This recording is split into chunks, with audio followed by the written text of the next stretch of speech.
క్యాంటీన్లు ప్రారంభించాం. ఇంకా నేను ముందే చెప్పాను, పాతవన్నీ ప్రారంభిస్తాం.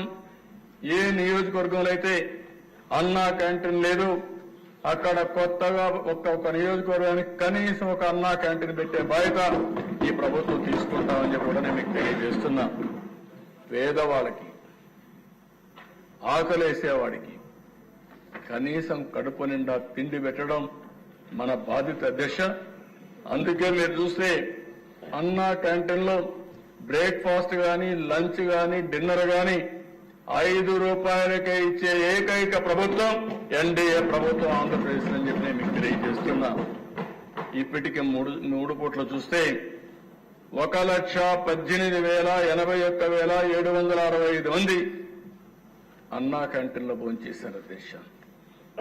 అది విన్నప్పుడు ఒక ఆనందం, ఒక తృప్తి. నేను ఒకటే అప్పీల్ చేశాను అధ్యక్ష.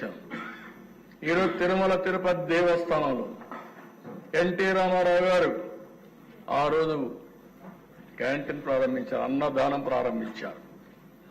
ఈరోజు డబ్బులు కూడా కార్పస్ బాగా డెవలప్ అయింది. వడ్డీతో కనీసం వడ్డీ ఖర్చు పెట్టినా 1,00,000 మంది పెట్టే పరిస్థితికి వచ్చారు. ఇంకా కార్పస్ కూడా పెరుగుతా ఉంది.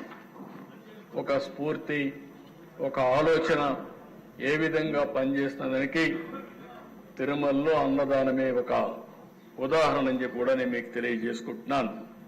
అందుకని అధ్యక్ష, ఇక్కడ కూడా అందరికీ అప్పీల్ చేస్తున్న దాతలందరికీ, మీ దగ్గరలో ఉండే అన్నా క్యాంటీన్కి ఒక రోజున మీరు పుట్టినరోజు కానీ, మీ ఇంట్లో మంచి కార్యక్రమం చేసే సమయంలో కానీ, మీ కుటుంబ సభ్యుల్ని గుర్తుంచుకునే కార్యక్రమం చేసే సందర్భంలో కానీ ఒక 10 మందికి భోజనం పెట్టాలంటే అన్నా క్యాంటీన్ ఉపయోగించుకోండి.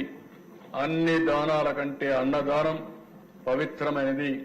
ఈ కార్యక్రమానికి నాంది పలికి డబ్బులు పెరగడానికి ప్రభుత్వానికి కష్టం కాదా దిశ. నేను సమాజంలో కూడా స్ఫూర్తిని ప్రమోట్ చేయాలనుకుంటున్నాను, స్ఫూర్తిదాయకంగా ముందుకు పోవాలనుకుంటున్నాను. మొన్న విజయవాడలో వరదలు వస్తే అధ్యక్ష, ఆ రోజు ఎన్డీఏ ప్రభుత్వం పనిచేసిన విధానానికి ప్రజలు మెచ్చి మేము కూడా ఈ మంచి కార్యక్రమంలో భాగస్వాములు కావాలని దగ్గర సీఎం రిలీఫ్ కి 500 కోట్ల రూపాయలు ఇచ్చారంటే అది ఈ ప్రభుత్వం విశ్వసనీయత. ₹1 ఇస్తే అది ప్రజలకు చేరుతుంది, న్యాయం జరుగుతుందనే విశ్వాసంతోనే ముందుకొచ్చారు. అది చూసినప్పుడు మాలో కూడా ఇంకా పట్టుదల పెరుగుతా ఉంది, ఇంకా బాగా చేయాలని ఆలోచన వస్తా ఉందని చెప్పి కూడా నేను మీకు తెలియజేసుకుంటున్నాను. ఇది అయిన తర్వాత దిశ